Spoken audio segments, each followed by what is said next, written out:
ECW, as good as it gets, 1997. I don't know if this is as good as it gets, but it's pretty much as bloody as it gets. We get one of the most gruesome matches in ECW history, perhaps one of the best matches in ECW history. We got the debuts of two future world champions. We got Spike Dudley getting thrown all over the arena. We got cops getting attacked. We got blood. We got guitars.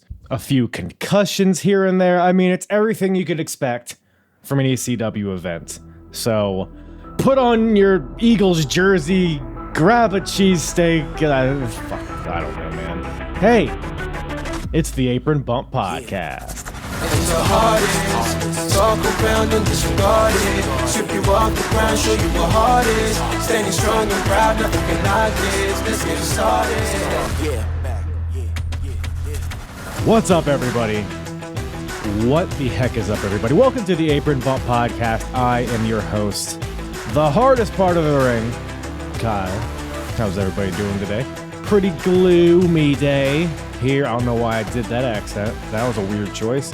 A pretty gloomy day here in Virginia. But I'll tell you what's not gloomy. Smiling face of yours. Yeah, I'm looking at you. Yeah. Who, me? Yeah, you. Person listening to this. God, you're so beautiful. Anyways, we got ECW on deck today. As good as it gets, 1997. From what I understand, it's the only as good as it gets that there is, because it'd be silly if there were two of them, because then the first one wasn't as good as it gets. You know what I mean? It's a philosophical conundrum we all run into, but what were we talking about? Oh yeah, Extreme Championship Wrestling. We are in the fall of 1997, getting towards the end here. But we got a lot of stuff happening in the wrestling world right now. We just touched on Ground Zero from WWF. We just touched on Fall Brawl from WCW. Both of those promotions have a lot of shakeups here at the end of the year. Will ECW be the same? Judging by this show, I think it's very likely. Like I mentioned, couple major debuts here. There's a match on this show where it's like two guys debuting, and it's like, these guys are going to be main eventing pay-per-views in a few years. So pretty historic show in that sense. Also historic because we get a match that I think Paul Heyman himself has said that is his favorite match in ECW history. Perhaps the most bloody in ECW history. You might have an idea of what I'm talking about, but I'm not even going to mention it. We're just going to get to it in the podcast. I'll let you chew on that for a second. See if you can taste the answer. We got titles on the line, the TV title, the world title, the tag team titles in the main event. We got the new Gangstanators versus the Dudleys, as Perry Saturn and Mustafa have left.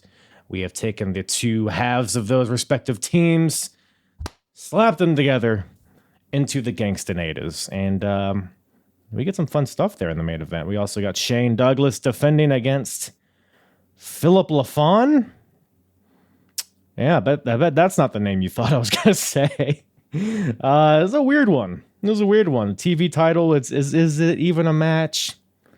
Taz is I guess defending his title. Maybe not in the record books, but maybe in Spear. That's a weird. The Pitbulls are here. They're heel for some reason. There's a lot of people jumping to WWF, and we're making stories out of it. But there's some good wrestling in there as well. There's Sabu versus Sandman. I mean, this is a top shelf ECW show, for better or worse. And I'm excited to get into it with my guest, Blackhawk Walker. Returning to the show was a hoot having him on for, I believe it was Bash at the Beach 97, and brought him back on to touch another one of the hard promotions that we discuss here on the Apron Bump. Go check out Blackhawk Walker on YouTube, Twitch. Does a lot of great stuff for bodyslam.net. He's delving into the world of Japanese wrestling, not just New Japan, but Pro Wrestling Noah, Marigold, Stardom. So he's getting onto all the Joshi stuff as well as the big male promotions over there in Japan. So if you want to get a little taste of something different, broaden your horizons, which as of October of 2025, I'm thinking it's a good time to start broadening your horizons past some major one or two companies. Does a lot of great work he's a super entertaining guy, very knowledgeable guy. As you'll see on this episode, we have a good old time talking some Extreme Championship Wrestling, but go give him a follow on X and all the social medias. All of this info will be in the description below, as will mine at Apron Bump on all the social medias. I'm going to be releasing a lot of YouTube exclusive content here in the next few weeks, so make sure you subscribe there if you're not already. Like, rate, review, all that shit. Oh, and by the way, make sure you stick around to the end of the episode, where the hardest promotion battle of 1997 continues, where we pit WWF against WCW against ECW, the three major U.S. promotions. Which company is doing the best? Which company is doing the worst? As of this point, as of October 1997, or is this September? I don't know. Somewhere in there. I always forget the dates. But we have a whole scoreboard, a whole scoring system. We'll grade this show that we're about to talk about. We'll compare it to other shows. We're going to look at the best, the worst in terms of in-ring, out-of-ring, segments, matches, storylines, characters, all that stuff. And whichever promotion has the most amount of points by the end of 1997 will receive a purchase from yours truly of a championship belt of that respective company. As you can see behind me, we got the old Intercontinental Championship from 1996, because that year, WWF was hardest. Who's going to be hardest in 1997? Well, again, you just got to stay tuned to find out. But until then, let's hop into some Extreme Championship Wrestling, shall we? ECW, as good as it gets, 1997, with myself and Blackhawk Walker. Were you an ECW guy? You feel? I feel like you could be, but I'm not sure. Were you an ECW guy? ECW's been something that I've never really dived into. Yeah.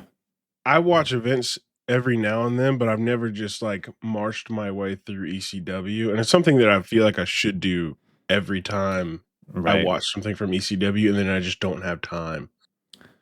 Yeah, you got to be like in a certain mood to watch ECW. There's so much wrestling now. It's like, where can I carve in some just incredible into my wrestling? Yeah, exactly. Yeah. Man, but you picked a very ECW show to watch. It's pretty legendary, honestly, for a few reasons. But yeah, man, I appreciate you hopping on. I appreciate you, by the way, fiddling with all the TV shows to watch this event and figuring out how to watch it. It's for whatever reason it's not on Peacock. I think maybe it's because of the blood. Maybe there's too much blood. I did look into it. It's because they did it as a show. Because they put it out like as a 3-part episode series. Yeah. They didn't do it as like, I think on WWE Network it was the exact same way. They didn't put it out as its own separate thing because they already had it on there as part of the weekly show. Interesting. Yeah, I mean, because like they're at this point in ECW, like they're starting to do pay-per-views, but they're not like monthly yet. They're doing like 3 or 4 in 1997. So I feel like it's kind of like a weird transition period. Like when do we put out VHSs or whatever? But yeah. But yeah, no, this is a wild one, man. As good as it gets, as they say. I mean, overall thoughts on this program? Overall, it was entertaining. I'll say that. It was a fun watch. I wouldn't say it was the best wrestling pay-per-view I've ever watched, but it was entertaining all the way through. So yeah, they did the ECW thing well. I think it was a very ECW show. Yeah, ECW at a baseline is entertaining, which is very good. And even in today's aspect of wrestling, is just being entertaining as a baseline is very good. So they did that well. Yeah, I mean, it had little glimpses of good wrestling here, more than a lot of ECW shows in this era. But even that stuff was a little weird. But yeah, we'll get into it.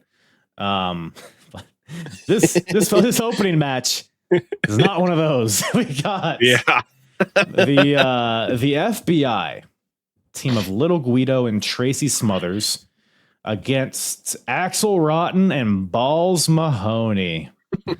Come on now. Come on. They had a name at some point. This is like early days of their team. What was it? Let me see. I've got the Wikipedia pulled up. It was like the chair swinging freaks or something. Something along those lines. Yeah, the chair swinging freaks. Hardcore chair swinging freaks. It's a bit of a mouthful, I would say. But well, that's a lot of words for a tag team. for these guys, for the ripped denim fucking like. I'm curious because I feel like you kind of, and I could be wrong in this. I feel like you more gravitate to like the good work rate stuff. So I'm curious as to what you feel about a team like Axel Rotten and Balls Mahoney. Honestly, like my first point, they're entertaining. Yeah. Like at a baseline, like ECW was always, every time I watch it is, there's guys that you'll never see in another company ever again, but they're like good at what they're doing. There's like Balls Mahoney is entertaining, Axel Rotten entertaining, Little Guido entertaining, and Tracy Smothers are entertaining. They're all very entertaining to watch, right? But you never see them do anything else like really of note outside of ECW. Yeah, that was essentially my takeaway from this. It's two really fun acts in a fun little opener. Didn't really need to be anything more than that. Yeah.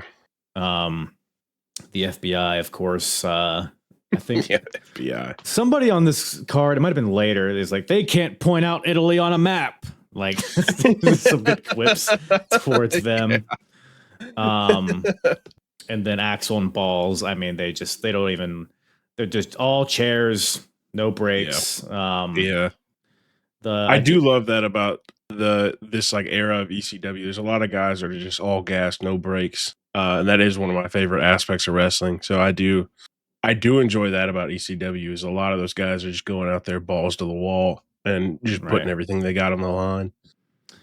What do you think about the FBI's double elbow with a cheek kiss? Very funny. I guess effective. The crowd had some pretty unsavory chants to that.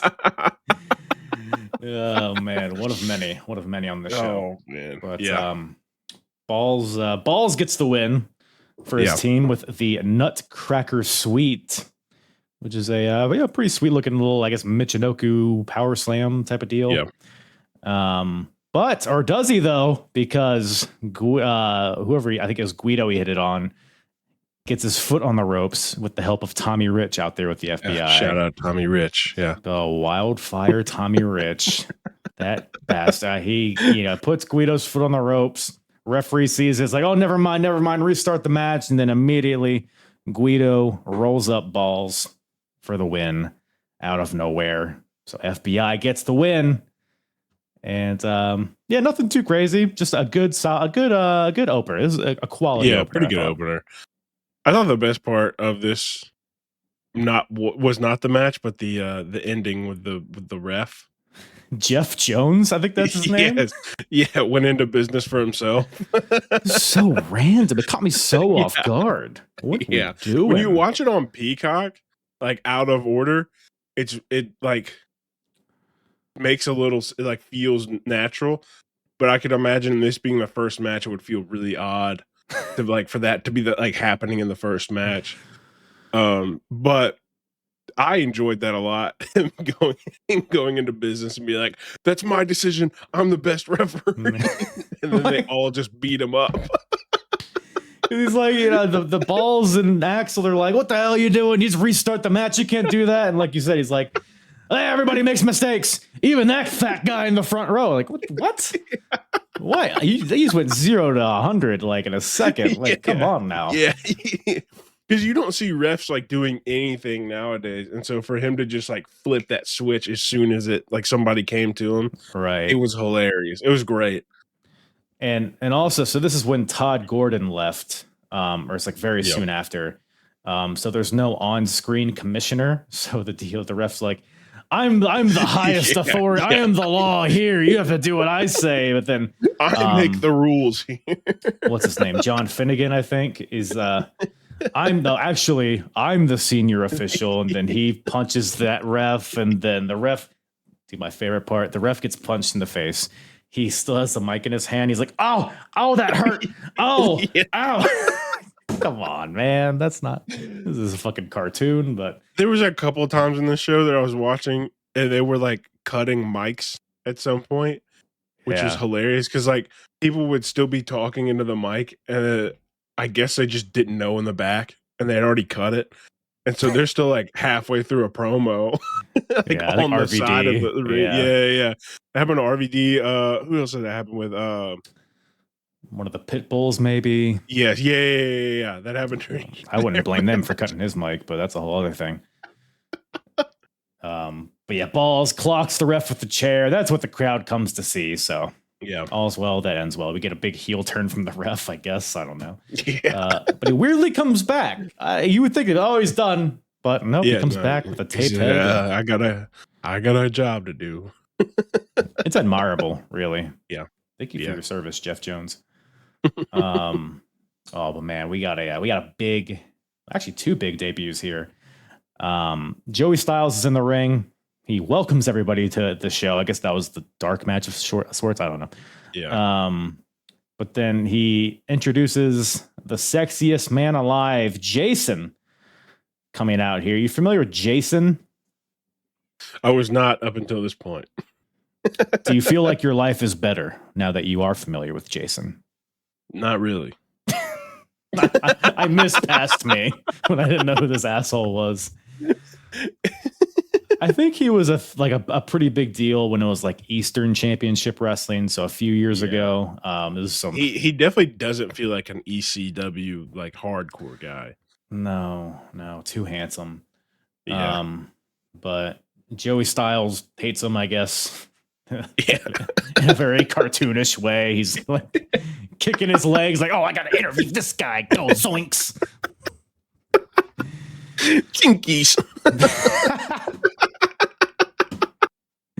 But Jason's here to introduce his newest find, a man named Justin Credible. My goodness, not PJ Walker, not the Man of War, Justin Credible. Yep. And of course, Joey's like, okay, he's incredible, but what's his name? We get that old gag. But we soon find out that is his name. But we also got a debuting Jerry Lynn going to a fresh-faced, baby-face Jerry Lynn. It's fun. Looking at these names, it's like, man, this was like a pay-per-view main event in a few years. Yeah. For the world Like title. knowing ECW, like a lot of these names you're looking at, like, wow, they were like just a throwaway first match. Dude, nobody. I felt like nobody gave a shit about this match. No, you could look into the crowd and like nobody cared. There was like a handful of people standing up in the back, but I think the way the arena was built, they had to stand up because they were on their feet. They were exhilarated. They understood what they were seeing. Dumb Jerry Lynn and his captain, like his trunks, his tights, his gear, awful. Bad. I mean, all time bad. That's bad. Do you remember what they looked like? They looked like they were made for somebody bigger than him. Yeah, they were, because he had like the long tights, but then a pair of short trunks over them. Like, what's the point of the short trunks? Well, to be fair, that was like very common back then as far as gear goes. But the yellow and blue, like, really offset each other, and you really, really see it. Yeah, and like you said, it was the trunks were so much bigger than they needed to be. So it's very clear that they were two different. They looked like a diaper. It might have been, to be fair. You never know. But no, I mean, both these guys, they're working hard out there. Like Justin Credible takes this crazy bump on the barricade I think it was like off the apron or off the second rope, and he just like lands. He does not brace it with his feet at all. He just goes ribs first. A lot of fun. There were some fun moves in here, but it was a pretty cold match. I don't think really anybody cared about. Oh, Aldo Montoya's here in ECW. Like, who cares? Yeah.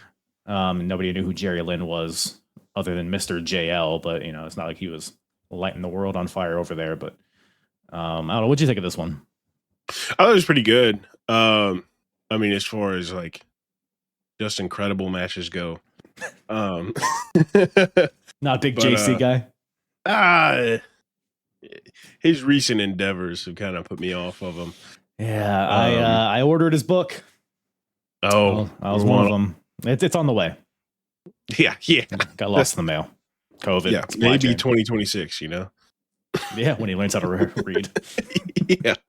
But I do like Jerry Lynn a lot. Sure. Jerry Lynn has some like just crazy bangers in Ring of Honor. I'll never forgive him for beating Nigel McGuinness. I'll never forget. It should have been Tyler Black. God, it's fuck Jerry Lynn forever after that, but whatever. Jerry Lynn's one of those guys that you just like never think about, and you watch a match and you're like, oh my god, that's Jerry Lynn. Right. Like, he's going crazy.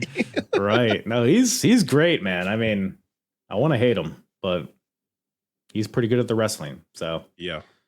Even though he does like overshoot a cross body to the outside, but they're like going at it though. They're like hyped up. I mean, yeah, they're both really into it, which I think is probably better than the crowd being into it and them not being into it.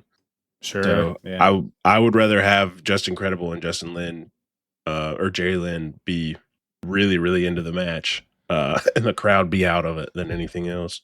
Yeah, I suppose so. Old Justin Credible hits a corkscrew tombstone, which ends up being his finisher, but then he decides, you know what? No, I got a better move. It's maybe the shittiest swinging DDT I've ever seen in my life, and that's what gets the win. Or maybe I'm wrong. Was it a good DDT? I was not. No. He should have just stuck with the tombstone. Yeah, I guess he figured that. It was on his knees. It was like trying to put a different spin on the DDT, but he'll figure it out. For trying at least. Yeah, a little innovative. Yeah, the innovator of DDTs is what they call him. Yeah, just incredible. Shout out, former guest of the Apron Bump. Wonder what he's doing now. Yeah. He's yeah. I have a friend who did a video series on Justin Credible like earlier in the year, and it got picked up by Maven, and then Maven did that video with him. So shout out to Glocky, Pinfalls and Pixels. Shout out to him. Yeah. Waiting on my mask, Justin, but it's all right. It's coming. Yeah. But you know what else is coming?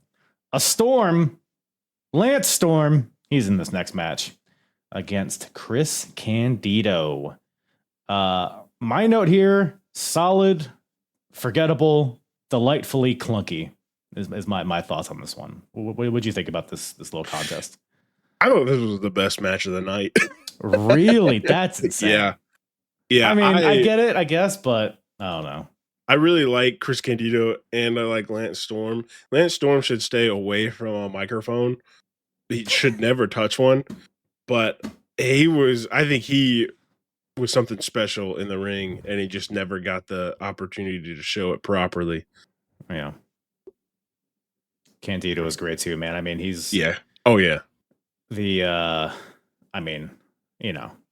He's got the best body I've ever seen, I think. I mean, it's crazy. Like, he was like a body, like that was his gimmick in WWF, and he was like just average looking, and now he found the spot on his ass to stab into. But but I don't even know if you caught this. It was like very like under the radar. He had like a chin lock on Lance, and he was like showing his new tattoo. I guess it was like a triple threat tattoo, and Joey Styles was like, "I'm surprised he got that tattoo." Maybe not, because you could tell he's not scared of needles or something. Or something like that. It's like, all right, damn, Joey. Yeah, the commentary for these events is unhinged at best. Oh, Joey Styles, he's the GOAT.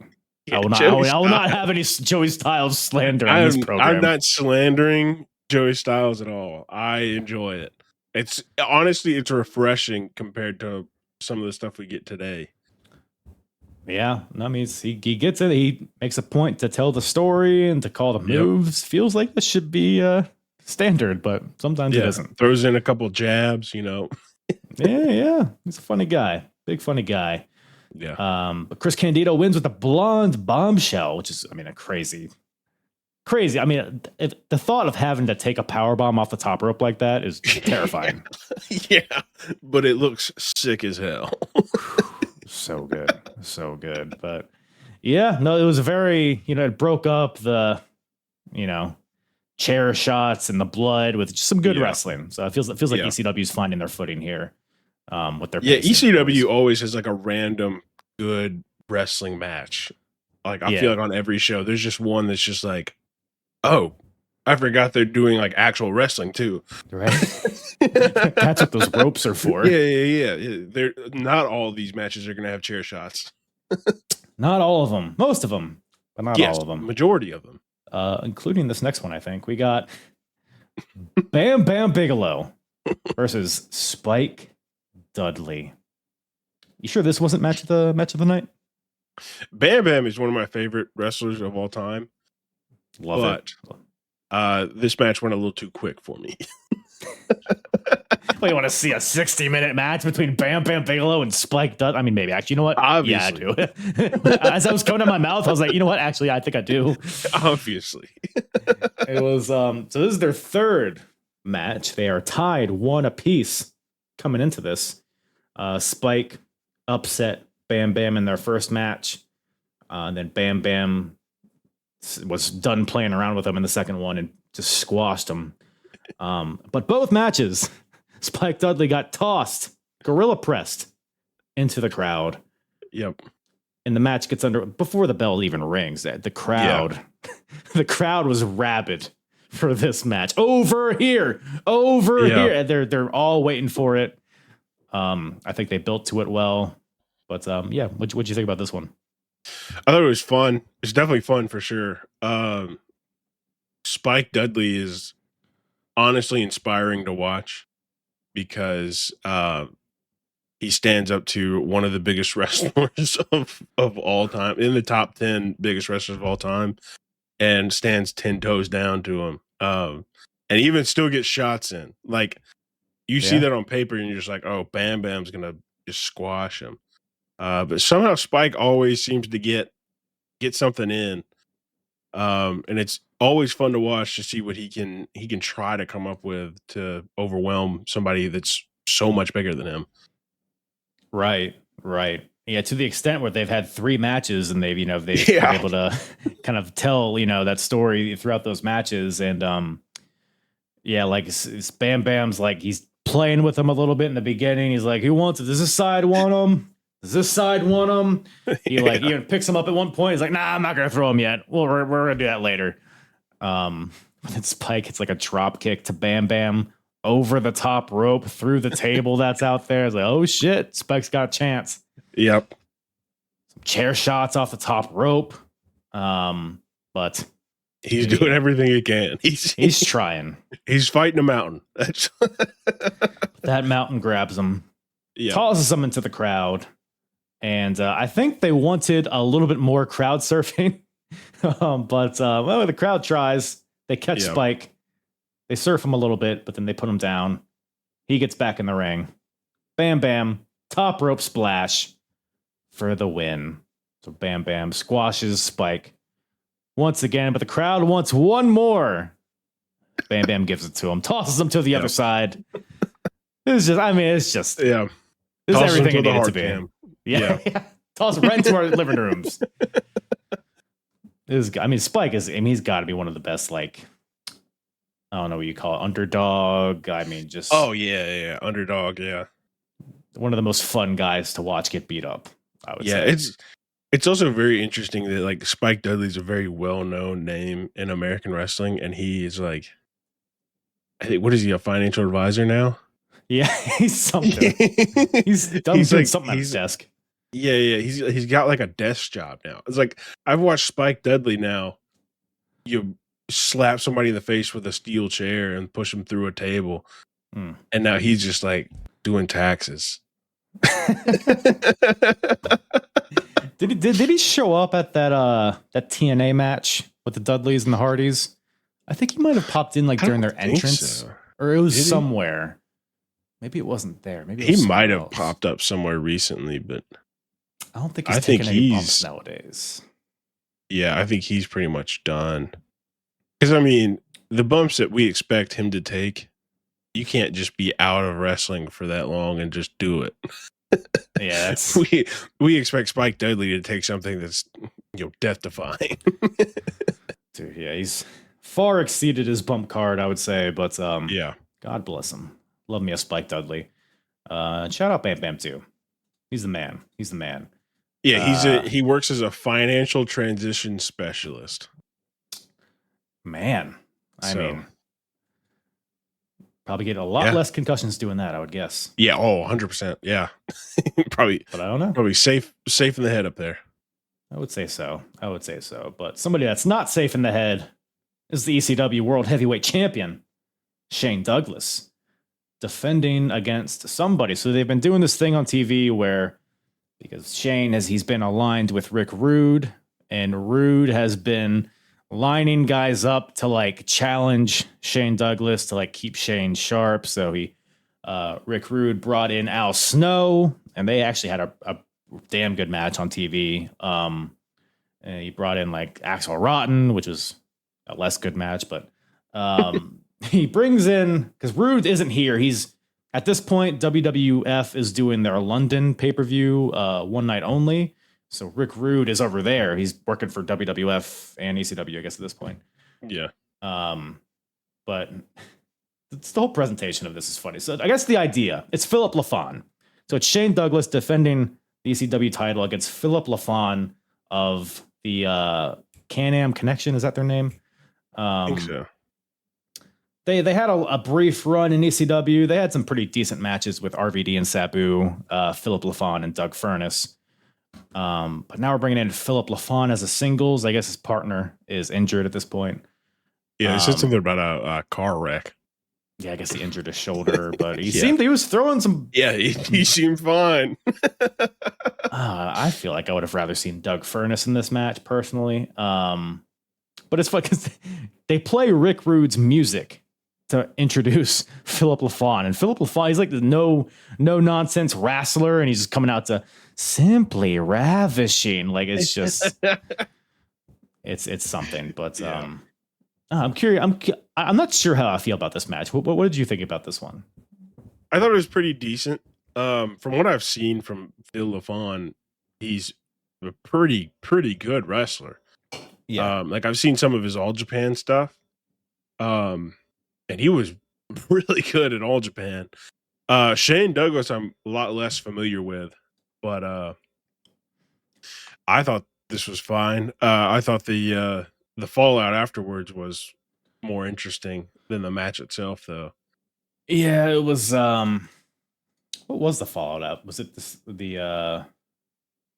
What happened? What was the fallout after this? Somebody came in and he and Doug Furness got into it. Oh, I see. When all the run-ins started happening. Yeah. They had a bunch of run-ins, and there was, they were fighting, and then was it Sabu came in and cleaned up the ring. Right.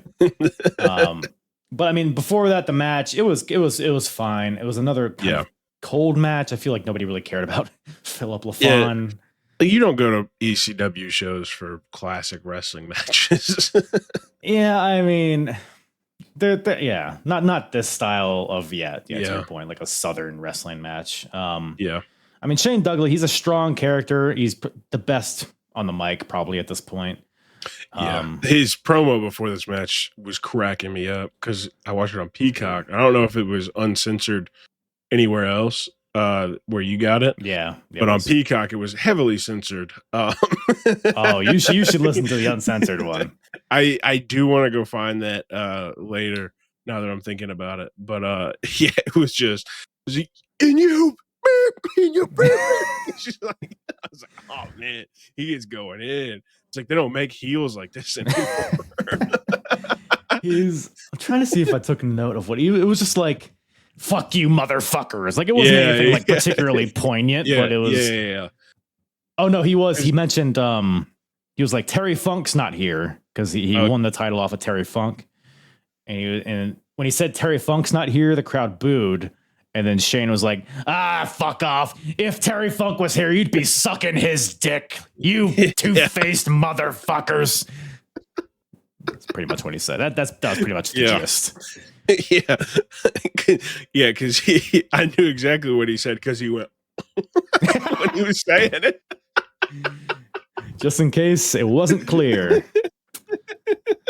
There were some digs at Shawn Michaels, I'm sure. It was I don't know. Some pretty salty language from the Dougler here. Yeah, it was very anti-WWE. Yeah, it was but yeah, and he was like, yeah, Rick Rude's working for the WWF right now, but I'd rather be in London than this shithole. Like things like that. But then Philip LaFawn comes out, and now we have a barn burn. There's a lot of penis-based offense in this match, I noticed. Which ECW, I guess it's leaky. Yeah, I mean, why wouldn't you? Yeah. Why does everybody target the balls and sack? Yeah, I mean, it's outruled for a reason. There was a I've never seen a drop kick just to the penis, like a standing opponent. He like specifically like. I think Francine low blowed him, and then he was like, "Oh, now's my opportunity," and then he hits it, and it's like smart. That's why he's the champ, though. You know what I mean? Exactly. It's just why he's got gold around his waist.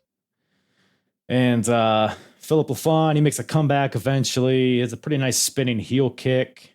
Hits a tiger bomb to Shane Douglas, but I think the ref was just like not paying attention. Yeah. He's like looking right at him. He's not counting. Yeah. He's like, oh shit. Doug Furnace, this is when all like the tomfoolery happens. I think Doug Furnace gets on the apron. He's like, ref, what are you doing? And then Francine gets in there. Yeah, because it was a very, very long count. Yeah. It was he's fair. Yeah. He's right to be upset. Yeah. Francine gets in there, jumps on Phil, but then Phil gives her a tiger bomb, which is pretty sick. I thought Francine might have been the highlight of this match. There's one point where she just slapped Philip LaFawn as he was pinning, like from the outside, just slapped him to get him off. So good. But then we got Chris Candido, faction mate of Shane Douglas, member of the Triple Threat, comes out. Then Doug Furnace gets in there to neutralize him. Then Bam Bam Bigelow comes out. Yep. And we got Furnace and Bigelow going at it. Furnace gives him a DDT. He's like, I think Furnace could have wrestled this match, but it's whatever. Yeah. They probably weren't doing proper physicals, I guess. But an ECW, a physical and ECW. Hey, I'm gonna need a doctor's note there, pal. Look, did you see Sandman in the next match? He's fine. He's doing just fine. I don't know what you're talking about. The only physical he's done is picking up beer. Well, to be fair, it was pretty physical the way he was handling that beer. Yeah. What are your thoughts on the spinning toe hold? Spinning toe hold. It's the Shane did this towards the end. I don't even know what it's like. It's like he's about to lock in a figure four, but then he just keeps spinning. I don't know what it was Terry Funk's finish, I think. I can do it to you if you want me to. Yeah. Come on. Yeah. Just send me the address. Yeah, that goes. Yeah. It's what I do if I get in a street fight. Spinning toe hold. Yeah. We'll never see it coming. They don't. But kind of a clunky finish here. I think Phil counters that spinning toe hold into a small package, but then Douglas kind of counters into a jackknife pin of sorts and gets the weird win out of nowhere. Yeah, I think that's why I don't remember the spinning toe hold, because that finish was like odd. Like I didn't know who was pinning who. Who was on top, yeah. Yeah, I was like, they just called the match. I was like, what? And then they picked up Shane Douglas. I was like, oh, I guess he won. Oh, well, it's over, I guess. Yep, I guess Shane Douglas is going out champion. I really thought LaFawn had him, but Yeah. I guess the franchise got the better of them here. But yeah, I mean, as a team, Philip LaFawn, Doug Furness, like to your point, All Japan, their stuff is pretty sick. But singles, I don't know if they had the same juice, but yeah, that's just me. But after that, we get it cuts to like a weird pre-tape before the show, like parking lot footage. I assume this was on the TV show. Yeah, so it was weirdly placed in the first episode, and this match didn't happen till the end of the second episode. Oh, weird. Okay, yeah, because when I watched, it kind of went from one to the other. So yeah. So they had the what was it? Bam Bam and Spike Dudley was the first match, and then they cut to the parking lot thing, and then you don't like nothing gets addressed about it for the rest of the show, and then you get to they do Shane Douglas and Phil LaFawn in order with Sabu and Sandman, obviously because Sabu comes out and attacks. I really can't cut that into someone else. Yeah. But yeah, they just like don't mention it at all. Even in the way I watched it, it still was kind of weird because like they cut it's in the parking lot before the show. Lance Wright, who was like the interviewer for ECW, but I guess he got a job for WWF. I know he popped up for WWF at some point, so I guess the idea is that he's like a WWF guy now, but he's still hanging around.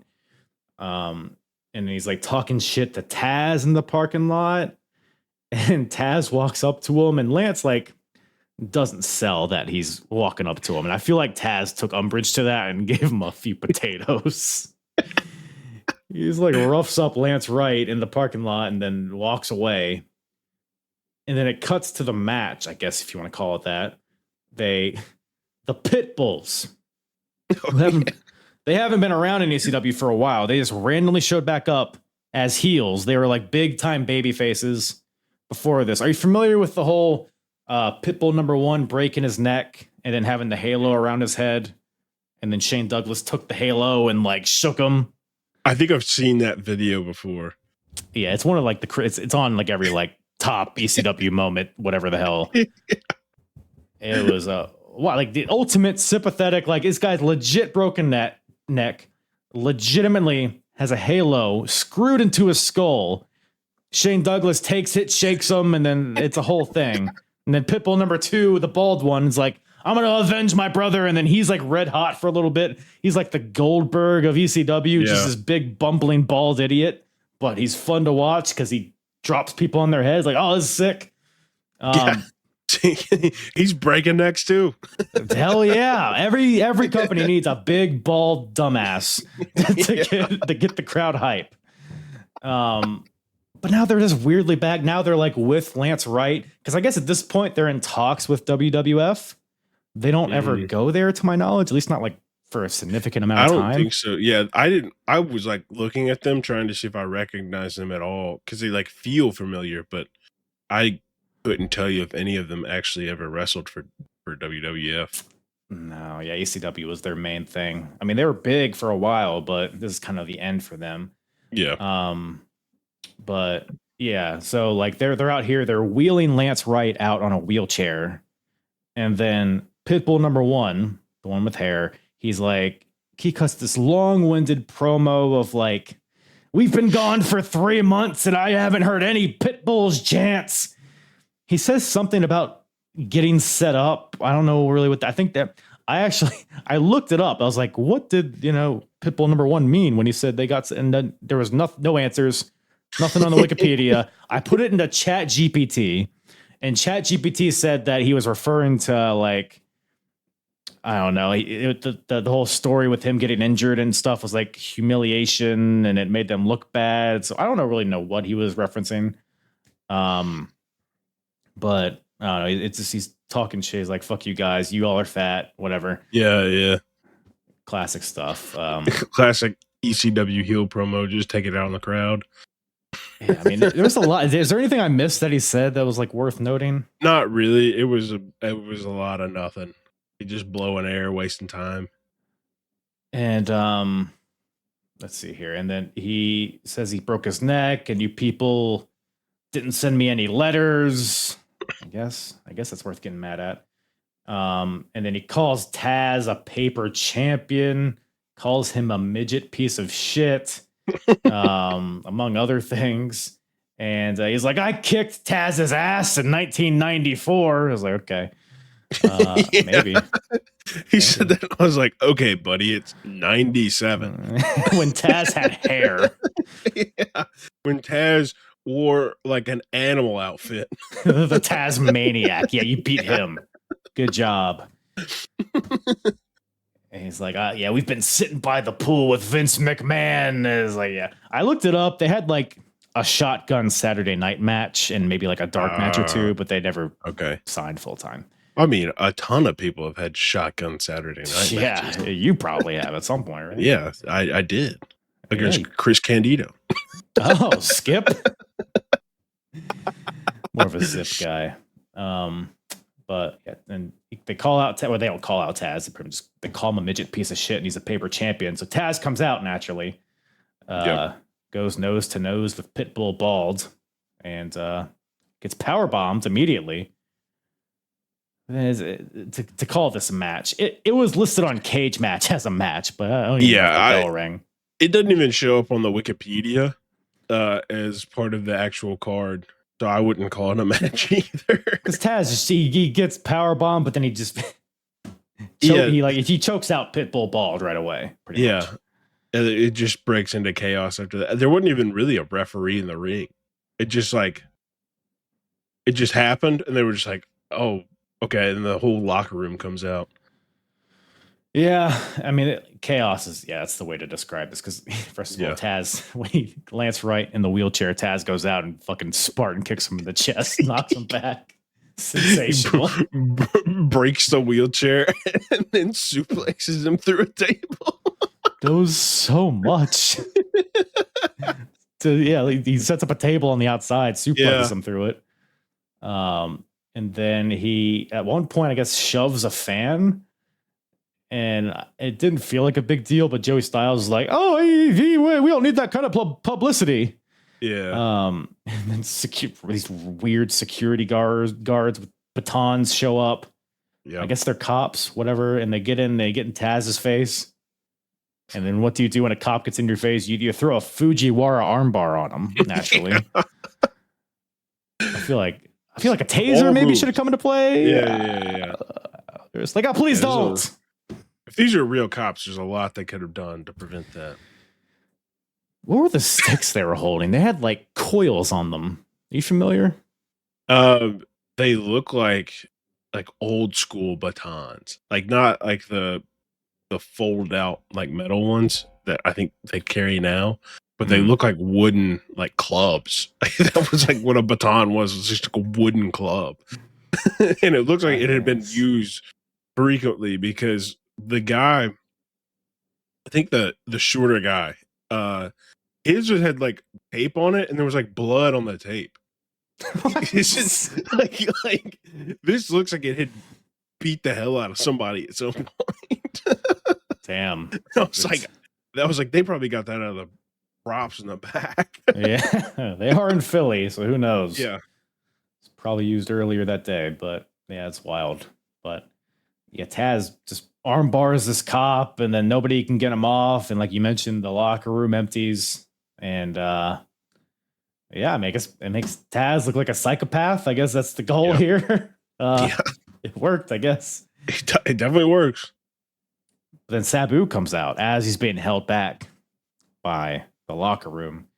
Sabu and Taz, not big fans of each other. So Sabu has his opportunity to slap Taz, and he does, and then Taz breaks away from everybody, and they start going at it. And pretty much leads us into the next match. But just chaos, I guess, is very ECW segment. Very funny to me when Sabu came out. And basically just the seas parted, and he just walked up to him and just and they just turned around. He wasn't gonna do it again. He just like turned. It was like, I just want one shot. And turned around. It was like, I got a moment. Get out of here. Well, Taz leaves eventually. It's fun. The way they Taz leaves, whatever, the locker room, they lead him out of there, and it cuts back to Sabu in the ring, who's just beating up some jobbers for no reason. Like, I don't know, I guess that's what he does. That's what he does. But that leads they're us trying to make him look crazy as well. So it's homicidal and suicidal. That's what they say. Right. But I'm very surprised. I'm very surprised. This is the first time these two gentlemen have gone one-on-one here. Sandman versus Sabu. My goodness. I mean, two Mount Rushmore ECW guys. Again, I feel like they had to have crossed paths at some point. They both have been there for forever, but I guess not. Maybe not one-on-one. This was this is a wacky one. I'm curious as to what your thoughts on this one were. Yeah, also believe it was wacky. It was just kind of two guys beating each other up. It wasn't really a match per se. They didn't even pretend to wrestle right away. No, it's, here's my chair, here's my cane. Yeah, I was like, every Sandman match I've ever seen, I don't think he's done more than like 5 actual wrestling moves. Oh no. And they've all been like top rope dives out to the side. Weirdly athletic though. You wouldn't expect it. Yeah, he's weirdly athletic with one of the biggest beer guts I've ever seen on a professional wrestler. Oh, he's the man. Like, I feel like every time I see him, he's a different shape. Like you this never time, know what you're gonna get. They talked about him coming back from injury. This was like his first match back, and I was like, "Oh, that man's just been drinking." Like, I'll tell you what. I've been watching all this chronologically. This is the best shape I've seen him in. Like, you watch him in like 94, he's bigger than this. Even Surfer version. Look, I haven't delved into those archives. I don't know if I plan to. Surfer Sandman. back pre-Extreme when it was Eastern.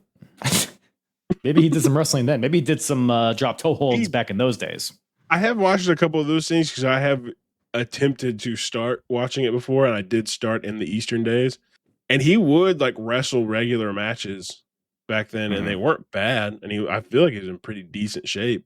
Because especially back then, a lot of guys just weren't like cut up and like muscular like they are now. They're a little pudgy. Yeah. So he fit in with that little pudgy but definitely athletic, strong crowd. Right. He works out, but he drinks a lot of beer. He has that kind of body. Yeah. Nobody's walking around like Pac. Did you see him? His return? Yeah. I mean, he's always been crazy chiseled. Like 0.5% body fat. I believe it. And he's covering it up too with the long tights and the top. How dare you? Well, he swapped back, thankfully. Oh, did he? He went back to trunks. So. Sold. I'm gonna look that up right after this. But yeah, no, it was there. You got your. This match is exactly what you would picture Sandman versus Sabu. There's planches from Sabu. There's Sandman doing suplexes to tables onto Sabu. Sandman does the RVD leg drop on the barricade, but he leaps like 20 feet to do it. It was crazy. I'll say also classic Sandman entrance, but he is particularly bloody after this one. Yeah, He's gushing blood. Yeah. I think he hit an artery or something. God damn. I was watching this. I was like, are all of his entrances like this long? And then I realized he was finishing his cigarette. Oh, yeah. Like, oh, okay. You're lucky it was only one cigarette. Yeah. I've seen longer. I'll tell you that. It's crazy. I was like, this man takes forever. And then I looked at where his cigarette was. I was like, oh, he's waiting until this is done. Hey, Enter Sandman. It's a long song, man. Blame Metallica. Yeah, I unfortunately didn't get Enter Sandman on Peacock. Dude, I had to find other sources because that's like one of the worst. There is like the New Jack theme on Peacock is fine. There's some dubbed versions that are okay. I have something to say about that later. Yeah, no, we will. Yeah. Sandman does this swanton onto a ladder onto Sabu. The way it was oriented, though, the ladder, I don't think he could have made it more painful to both parties if he tried. Like it was like half on Sabu, so everybody got the edges. Yeah, it was just like didn't look fun. No, it's, you know what? Maybe it's not supposed to. Maybe it's not supposed to look pretty. Maybe it's supposed to just, you know. When you're involving that many weapons and like throwing people and jumping into them, it shouldn't look pretty. It should look like it really hurts everybody. And they accomplished that, that's for sure. Yeah. You got a cane shot from Sandman to Sabu. We got Bill Alfonso in there who's with Sabu. Cracks Sandman in the head with a chair. Then I forgot what the finish was. I just saw it and it made me laugh. Sandman goes to whack Sabu with the cane, but Sabu with a fireball to the face of Sandman. What's funny blinds him. Sandman still gets the whack with the cane. Yeah. Well, I mean, he should have got that fireball off faster. Yes, Sabu still got hit with the cane, and then the fireball happened. Delayed reaction there from Sabu. Hell of a fireball, though. I mean, as yeah, far then as he tried goes, a second one. I don't think he tried. I think he accidentally set it off in his pants. That was my interpretation of it, but who knows? It looked like he was like fumbling around with it, and then he realized it was gonna go and like lean towards him to try to make it look like it was going towards him, and it just didn't have enough reach. It was a warning shot, you know? Yeah. Stay away from me, sir. It's you know, the Sheik, it's the whole lineage. It makes sense. Yeah. A fun little, you know, caveat to this, because they don't really have much of a story, these two, other than Sandman kind of cost Sabu the title at the last pay-per-view. And they're just two, you know, ECW, two of the top guys there. So this added a bit of juice to the story. So I don't know if Sandman comes back with like an eye patch. I think they already did that at this point, but I don't know if they run it back. Yeah, I mean, this had everything. Blood, fire, tables. Classic ECW. And the way it cuts back to like, because they take Sandman out. Again, the locker room empties. They take Sandman to the back. And then it cuts back to Bill Alfonso holding Sabu in his arm, because Sabu's all bloody from this match. Sabu's clearly, he's been through the ringer. Like, he's beat up, he's bloody. In the background, Sabu sucks dick. Like, come on, guys. I don't know if it was on Peacock or not, but it was. Yeah, that did not come through on Peacock. Yeah, it's brutal. These fans are brutal. But that leads us into maybe the most notable part of this show, which is interesting enough. It's a tag team match, technically. Yeah. A mixed tag match. We got RVD and Bill Alfonso taking on the team of Tommy Dreamer and Beulah McGillicuddy. Where do we even begin, man? Where do we even begin? What a thought process this was. Mixed tag. Like, what's the mix? Like, it's men and not men. Is Beulah. Yeah. That's the mix, which fair. But yeah, I can't. Being in the writer's room for this must have been. Well, do you know the backstory behind this? No. So Bill Alfonso was on the chopping block here. He was about to get fired. Oh, really? I think I might have this wrong, but I think it involved, he was kind of like in communication with WCW, like as like not a mole, but there was like some shadiness there. And Paul Heyman found out. He's like, "You're done after this." And I think this was meant to be like his like send off, but the fact that he just committed to it and just went through hell, it was like, all right, I guess you can stay around. So this match saved his job, essentially. They did also, I looked it up, they did also wrestle 3 more times after this, Beulah and Bill Alfonso. Man. I mean, there's no way you can match up to what this was. I mean, it's almost not even worth talking about what RVD and Dreamer did. Yeah, they just like beat each other up for like 6 minutes, and then RVD just said, I don't get paid enough for this. Which is hilarious. Like, you know what? I don't have time for this silly shit. I'm out of here. Beulah or Fonzie, you got Beulah because they take out Dreamer. RVD, Sabu comes back out. They like do like a double concerto with drop kicks, which look pretty sick. Yeah. And then the classic like table in the center of the ring, corner to corner leg drop splash combo. So that takes out Dreamer, that takes out Dreamer, and then Rob's like, yeah, I'm out of here. So now it's just Beulah and Fonzie going at it. And the first time I ever saw this match, it was on the DVD called like Top Bloodiest Matches in ECW History. I could be wrong. I think Paul Heyman said this is his favorite match in ECW history. It's so funny. It is hilarious. Beulah versus Bill Alfonso. I mean, first of all, I love because Beulah comes out. She's wearing this big shirt. I'm like, why is she have a big shirt on? It's like a giant t-shirt. Doesn't feel very aerodynamic for wrestling, but no, she didn't expect to get in. That's what. Is that perhaps. Fonzie's like, she's a lady. She's not gonna see this coming. Winds up a right hand. Beulah, baking pan from under her shirt, blocks the punch. I mean, it's just so perfect. The timing was perfect. And then hits Fonzie with this baking pan, and I guess that's what slices him up, allegedly.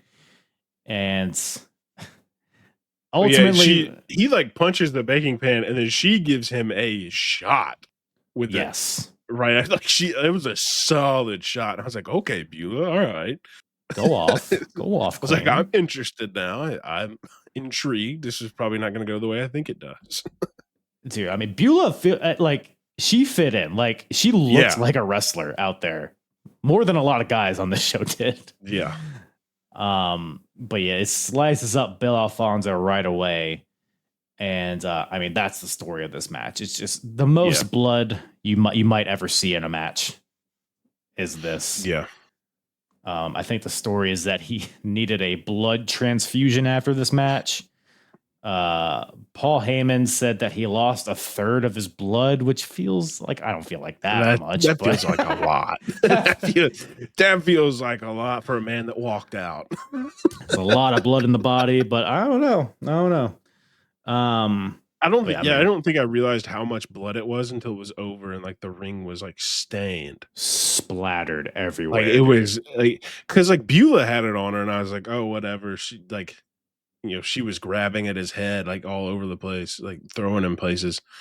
But I didn't really get a good look at Bill until I went back a little bit and looked when we got into the Dudley's match next, and I looked at the ring and I was like, oh my God, what happened? Because on the Peacock version, the Dudleys is on the first episode. It's the end of the first episode. So that's before this match.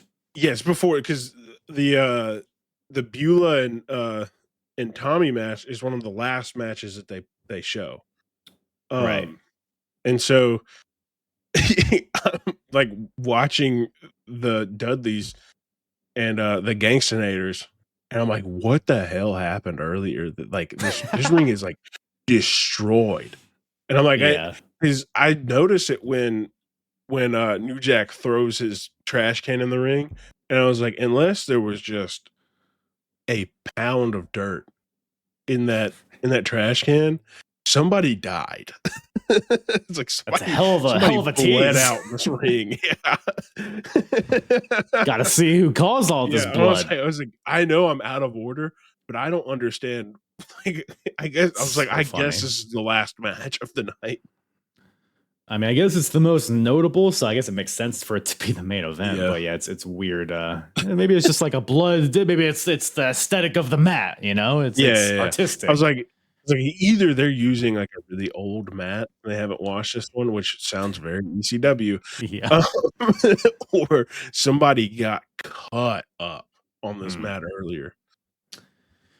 That was old Bill Alfonso. Yeah, because he gets hit with that baking pan that Beulah's whipping him, like you mentioned, all over the ring, into the crowd.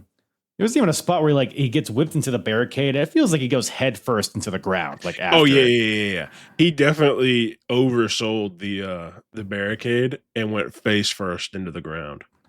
Yeah, I mean, it's like you see these two names on paper. It shouldn't be a captivating match, but this was perfect. Yeah. There's a frying pan at some point, but Beulah goes to hit Bill with it, but Fonzie counters with a low blow. Question mark? Yeah, question mark. Sure, I guess. He's probably bleeding so much you can't see. Just throwing punches. That's just his natural movement. Yeah. He's like, there's something up there. I'll find something. Yeah.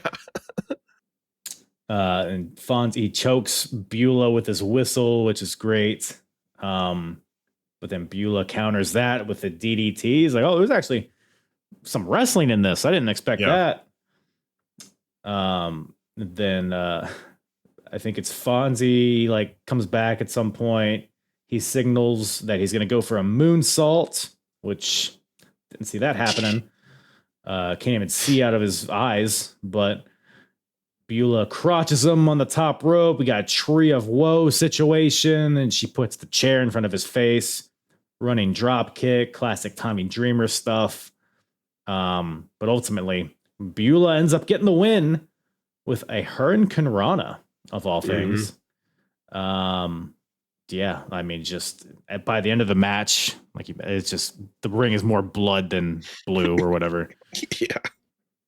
Just the visual of Beulah with the blood all over her hair and her gear and her skin, doing the Tommy Dreamer. I mean, it's just, this is the most ECW thing you could ask for in the best way possible, I thought. Yeah, big shout out to Beulah. She really showed out. You more of a Beulah or a Francine guy? Probably Beulah. After this, yeah. Probably. Yeah. After this, definitely Beulah. I think Francine's better. If I were to see Francine do this, I would have been shocked. But knowing Beulah is married to Tommy Dreamer, it's she's got to have some of that in her at some point. Tommy Dreamer? Yeah, probably a little bit of that. Yeah, probably just a smidgen. Whatever you can mash in there. Yeah. As much as he can muster. Francine, though, took some good bumps too earlier. So shout out, she did take some good ladies. bumps. Yeah.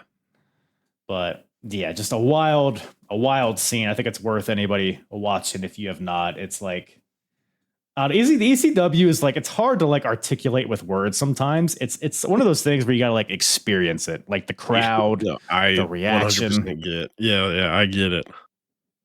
But fun stuff there. But that brings us to the main event. But before that, we got old Joel Gertner here to prep us for this main event. You big Joel Gertner guy? No. Doesn't seem like anybody is. In the prep, he starts talking about a hot 15-year-old girl, and I was like, all right, brother, come on.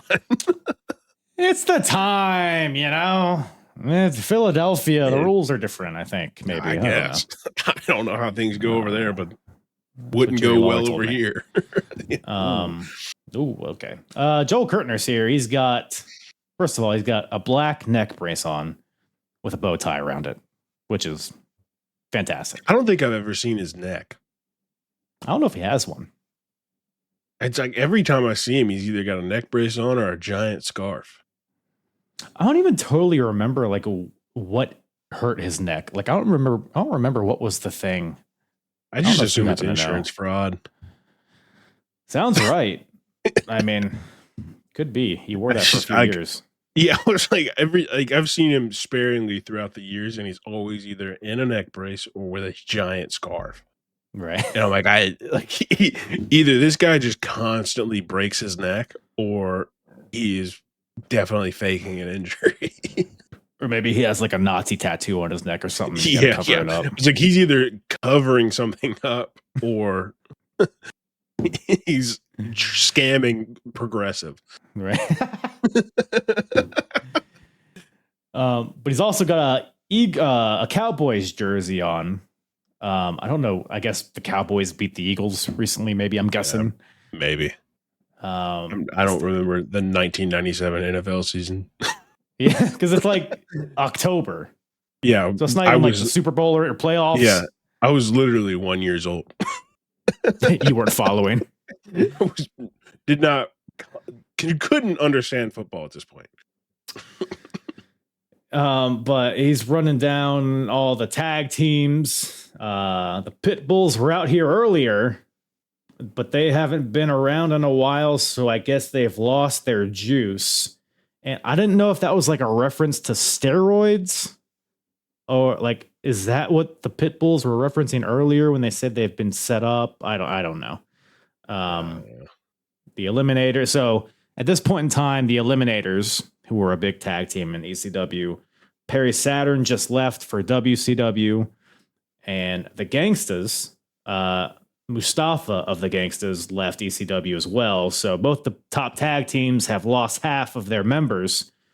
So Joel's like, oh, those tag teams are no more. You got some guys that swing chairs around, but if you knew what they did to each other with those chairs in the back, you wouldn't be happy.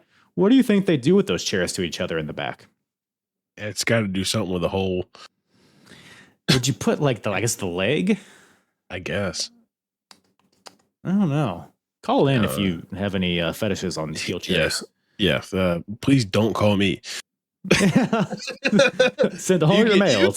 You can call him. Don't call me. Yeah, you're more of a plastic chair kind of guy. I get it. Yeah, we all start somewhere.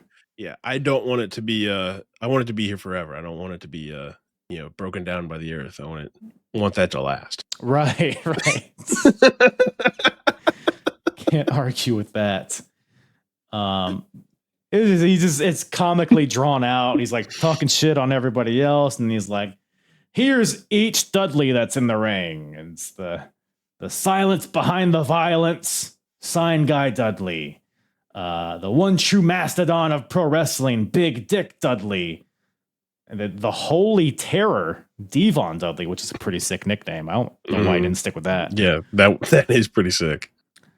And then Dudleyville's most eligible bachelor, Bubba Ray Dudley. And this prompts the Gangstanators to sprint out. John Cronus, New Jack, they've come together as one tag team.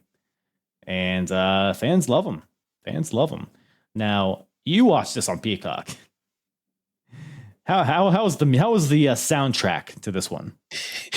They played the Gangstanators intro the entire match. How's that go again?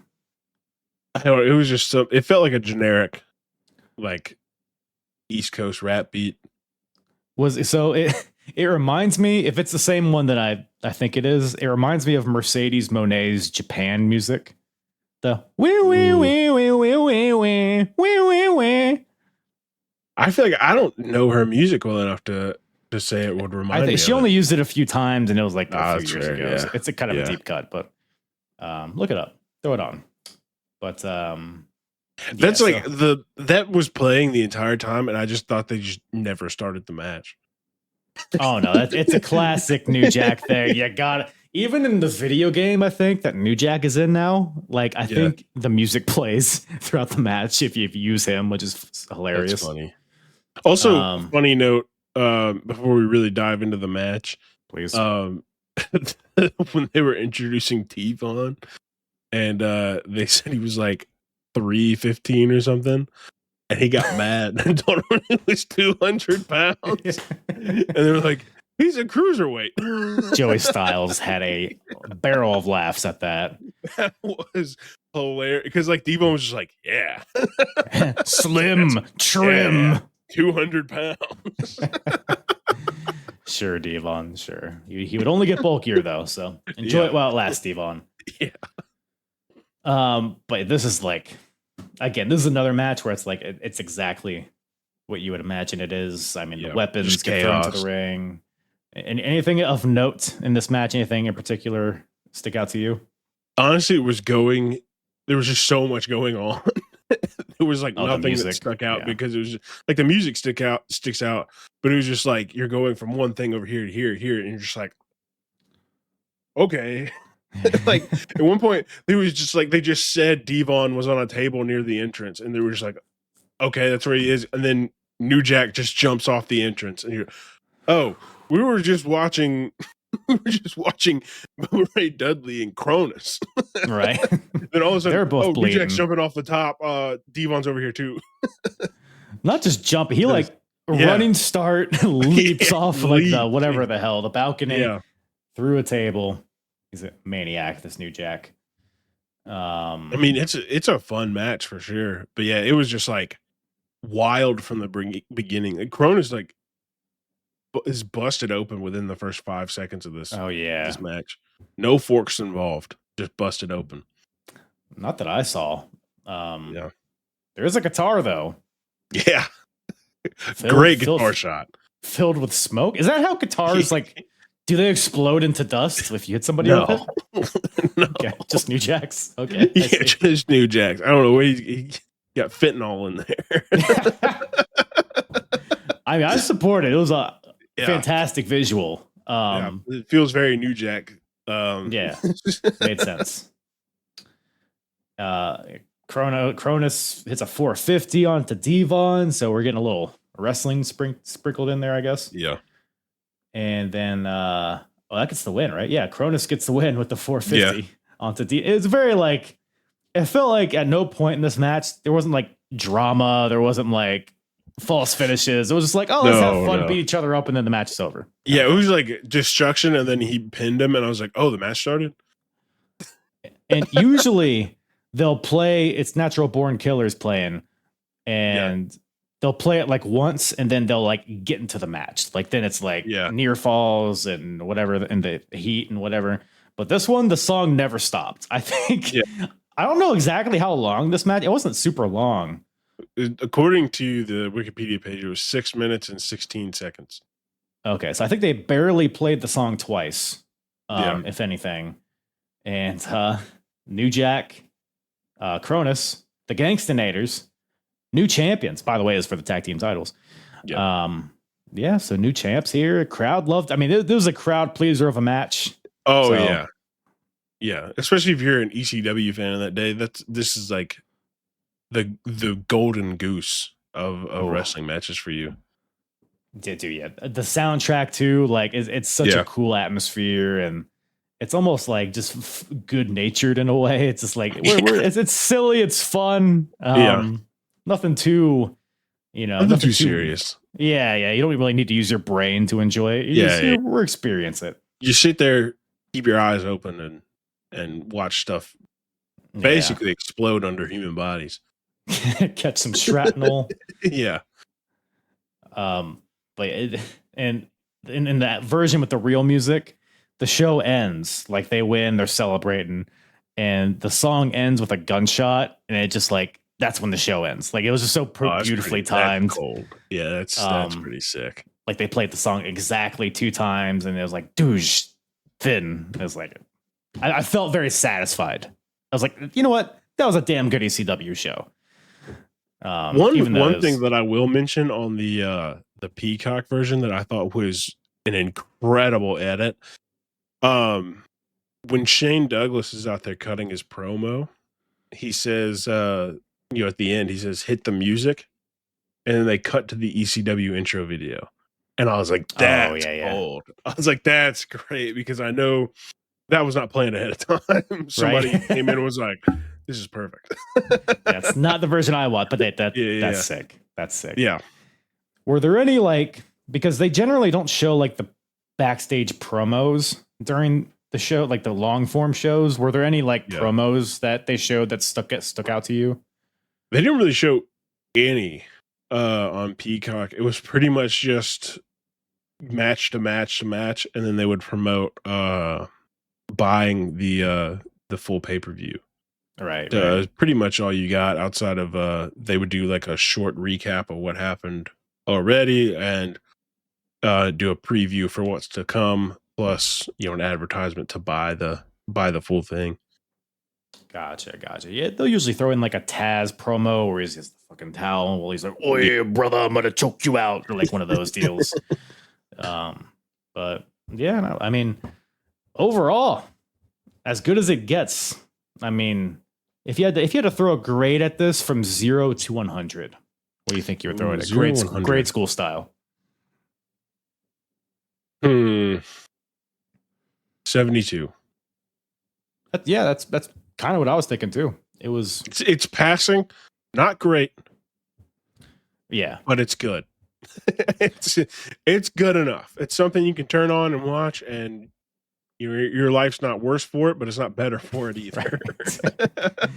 Yeah, like I always grade these shows like on a weighted scale because it's like an ECW. Like, how good are ECW doing the ECW thing? And I felt like this kind of gave you everything you wanted. Yeah, they did a great ECW show. As far as shows in the world, it's an average. Seen better. Yeah. Seen worse, seen better. I think if they had like a hotter world title match, I think that would have added a lot. But yeah, it was interesting because like obviously I don't know any of the build up to this event at all, but it definitely felt like none of the titles mattered. Yeah. Like people held them and they had them to have them, but like the tag team titles felt like they somewhat mattered. Like the Dudleys cared about the tag team titles, but like nobody else. And Shane Douglas cared about his, I guess, but it didn't feel like the crowd or the company cared about it. Just it was thrown in the middle of the show too. Yeah, so. And then the TV title with Taz didn't even really get an official match. It was just a run it and beat up, leave. Normally there'll be at least a good Taz match on the card, and we didn't really get that here. The TV title, I would probably hold in higher regard than the world title at this point. Yeah, Taz is a great champion, and the tag titles have always been as far as what I've seen, the tag titles have always been like the main title, seemingly for whatever reason. So, yeah, ECW I feel like is known a lot more for tag matches than just singles bouts. Yeah. When like Public Enemy was there, and then the Gangsters were big, the Eliminators were big. Now the Dudleys, of course. So good stuff. Well, is there anything that we missed? Any other notes on As Good as It Gets? 97. I mean, I got the very bare bones version of it, so I think we've covered everything. I think you pretty much got you got the gist. Different audio behind some of the things, but go check out that Shane Douglas promo, I guess, if you want to hear some. I'm intrigued because also Francine said something during the match, and they bleeped the whole thing out. And I was trying to read her lips, and it didn't sound like she said anything crazy, but I also don't know. It could have just been audio cut out or whatever, and then it just bleeped it to make it cooler. Maybe she said the N-word, who knows? But allegedly, who knows? But where you're not gonna go hear that. It's from you, sir. Appreciate you. Well, maybe not. I don't know you. Appreciate you coming on, talking some more wrestling. Always a hoot. Where can everybody find your beautiful face, listen to your beautiful voice, and taste your beautiful chest hair? You can find me at Blackhawk Walker on every social media platform, YouTube, Facebook, Twitch, Twitter, Instagram, all of them.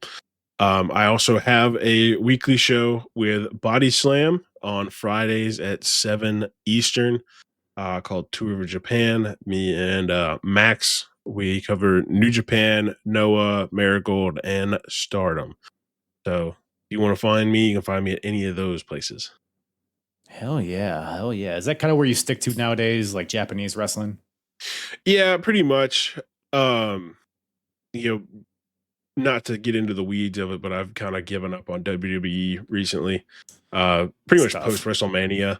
So I kind of wanted to find a new niche and fell in love with Pro Wrestling Noah. So in talking with Max, who also does stuff with Body Slam, he loves New Japan. He's been a huge New Japan fan a majority of his life. And so we decided, why not do a show about it weekly? Hell yeah. I mean, so maybe I need to hop on that train. I mean, I got a lot of ECW to watch, so I don't know if I can make the time. Yeah, seeing what you've been putting out, you might not have the time. I gotta do a whole You got a lot. Surfer Sandman retrospective. A lot of irons in the fire, you know what I mean? Once again, thank you to Blackhawk Walker for joining the program today. It's always a hoot having that boy on. Go check him out on YouTube, Twitch, all that stuff, all of his info will be in the description below. He does a lot of great work for bodyslam.net and elsewhere. So go check him out. And hey, you know what we gotta do is hit that goddamn jingle, Bartholomew. WCW, ECW, WWF, who's the hardest promotion? Eric or Vince or Paulie? I think we can agree, though. Heck, Myers is the shit. Alrighty then. The hardest promotion battle of 1997. As of right now, the score. WCW is in the lead with 29 points. ECW in second with 25. WWF in last with a measly 4 points, but things can change very quickly, as we have seen in the past. If you're watching on YouTube, I will be sharing my screen so you can follow along visually. But if you're listening on audio, I will walk you through it as well with my tones coming out of my mouth. So first thing we do, before anything else, is grade this show from a scale of 0 to 100. As we mentioned at the end of the episode there, 72, I think is what old BW said. And I'm inclined to think, yes, somewhere in there. 72. Born to be Wired got a 73. Was this better or worse? I don't think it was as good as Born to be Wired. So I think 70, maybe like 71, maybe. I think 71 feels good. Let's type it out. Let's see how it feels. Yeah. All right. Yeah. Sounds good to me. So we'll refresh this table here. And we look at each promotion and what their average grade is this year so far. Coming into this, ECW is in the lead. And coming out of this, ECW still in the lead with the highest average score of 73.14. My goodness. So no change in the score in that regard. So ECW maintains those 15 points for having the best average pay-per-view / special event grade. Now, best TV. This is 15 points. Who has the best TV right now? Now, ECW, the past couple weeks, they've had some pretty good TV. A lot of the times, though, it is reruns. It is kind of like, in this case, like, as good as it gets. Like, they just kind of pretty much show it over the next few weeks on TV. So it's kind of hard to grade that against, like, a Nitro or a Raw, considering that's all unique content. So I don't think ECW is going to take that. Currently, we're tracking WCW as the best, and I'm inclined. Now, I think it'll stay WCW for now, but WWF starting to get pretty good. Steve Austin, I think it is it after this? It's like a week after this, maybe. Steve Austin stuns Mr. McMahon, which signifies a dawning of a new era, some may say. But I think over the course of 97, Nitro has been way more consistent. So we'll leave WCW as the best TV so far. So they keep those 15 points. Best in-ring product. So bell to bell, who's doing the best? We're tracking WCW as the best, and I'm inclined to leave it that way. As I've mentioned in previous episodes, I think they just have a better, more well-rounded product in terms of in-ring wrestling between the cruiserweights, the meathead tag teams, the big, spectacles like Hogan and Macho and Lex. Some really solid stuff with like Dean Malenko and Jeff Jarrett, all the Horsemen stuff, Benoit, Eddie. Yeah, WCW, the more I even talk about it, it's not even particularly close. WWF, they got a few good eggs in there, but ultimately it's more character-driven stuff that I think is their forte at this moment in time. So WCW keeps best in ring, so they keep those 10 points. Best out of ring. So we're talking characters, storylines, feuds, what have you, promos. We're tracking also WCW. So as of right now, we have WCW as the best TV, the best in-ring, and the best out of ring, which is why they're in the lead right now. But do we keep them as best out of ring? This is another one. I think as we close out this year, I think there's going to be a lot of flux here. Because like I mentioned, Austin is red hot. We got the Kane and Undertaker stuff on the horizon. There's other good stuff in WWF like Mankind, the Bret Hart stuff, DX. Man, do we change this now? Because WCW, they got some good stuff. The Mr. Perfect turn on Ric Flair is pretty sick. NWO, it's kind of like it's still super over, right? It's just I don't know. It's just not like I don't know. Like when I look at the nuts and bolts of what they're doing, it's more of just like the vibes. You know what I mean? It's like the vibes of an NWO, especially for the time. It was such a contrast to what they were getting before. So I get why people were into it. But in my heart of hearts, I'm wondering if WWF has a better collection of stories. ECW, I still think ECW has the depth of stories. The promos have been kind of lacking too, as we talked about with Pitbulls and RVD. Not great performances on this show. Do we switch this to WWF? Best out of ring? I think we might. But again, this is it's not like a this moment in time thing. It's like all of 97 up to now, if that makes sense. Like at this moment in time, I think WWF is doing better. But over the course of 97, I think WCW still holds this. So you know what? We're going to leave it as WCW for now. But that'll be definitely something to come back to at a future date, because I think by the end of the year, it's going to be a very close race. So no changes yet. Now we're going to move on to the best section. Best match of the year. Bret vs. Austin, WrestleMania. Nothing since then has been better. Nothing on this show. Phil Fon versus Shane Douglas was not better than that. Hack Myers, Balls Mahoney. Yeah, nothing. I think we'll leave it as Bret and Austin for now.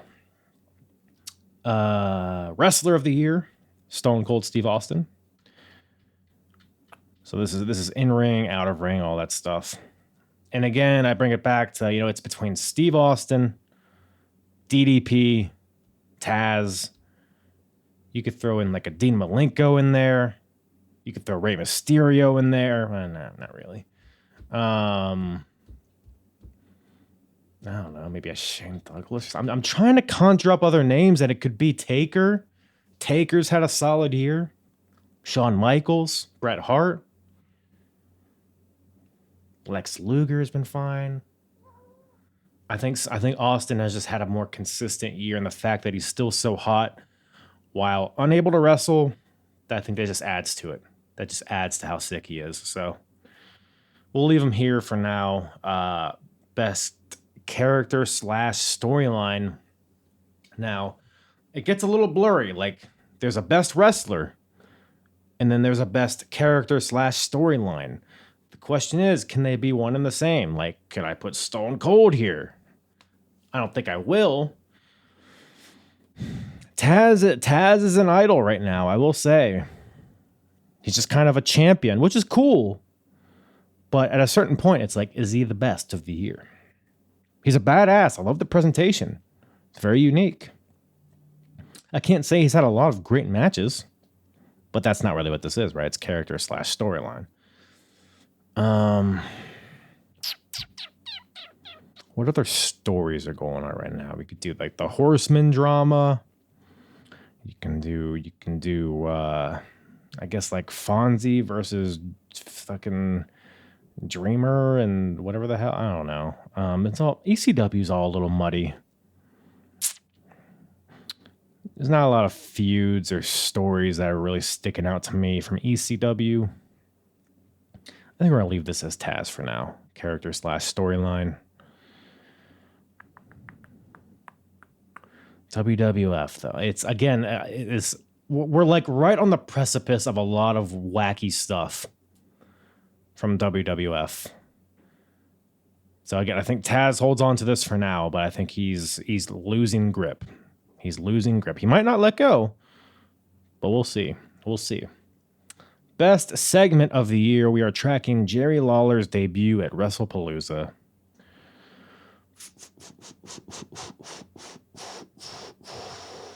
Austin Stunning McMahon. Again, I don't know if that's exactly happened. I have watched it. When I watched the TV, in preparation for these shows, I have watched that show. Actually talked about it with Mr. Fretz on the Fretzelmania podcast. If you're interested, go check that out. Is one of his latest episodes. We talked about that Raw from Madison Square Garden.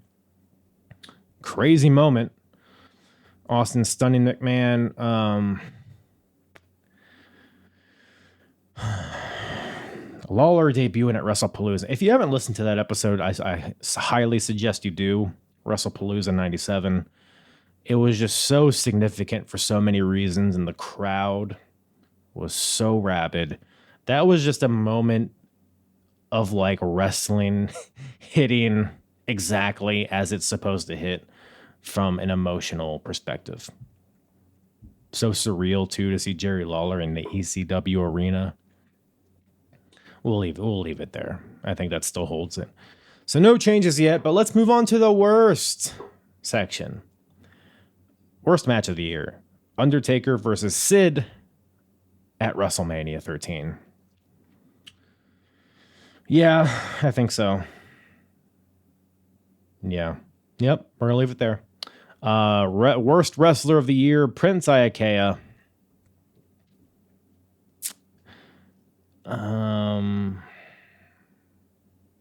Yeah. I can't think of anybody else. Worst character / storyline. Honky Tonk, Billy Gunn, Jesse James. Yep. Again, I've said it before, the Rockabilly Jesse James stuff, that portion of this was pretty short, but the Honky Tonk buildup was pretty long. Yeah, we'll leave it there. And the worst segment of the year, Miss NWO. Yes, we're going to leave it there for now, but we got a certain interview with Melanie Pillman coming up that I think I'm going to wait till we get there, but that's something that could potentially knock this out. But we'll just have to wait and see. I say that now, but maybe I'll have a different opinion when it comes, because I haven't watched it yet. I've watched it before. It's been a while. But we'll see. Maybe it was more tasteful than I remember. Perhaps. But yeah, that's it. So no changes to the score. We've held pretty firm on these criteria for a while now, for a couple months, it seems like. But the whole industry is hot right now. There's not a lot of bad, and it's fun to watch. It's fun to talk about too. Hope you guys enjoy this episode, talking about a little ECW and whatnot and what have you. And I think that's all Daddy has for you guys today. Appreciate you all tuning in, strapping on, taking your shirts off, rubbing those little nipples together. Together? Can you make your nipples touch? Maybe the ladies can, but I can't. Maybe I need to work on that. Well, I think the wife's home. So I'm going to head out. Love ya. Smooches. Mwah. Yeah. I'm hard. It's the hardest. Talk around and disregard it. Strip you off the ground, show you what hard is. Standing strong and proud, nothing can knock it. Let's get it started. It's the hardest. Talk around and disregard it. Sweep you off the ground, show you what heart is. Standing strong and proud, nothing can knock it.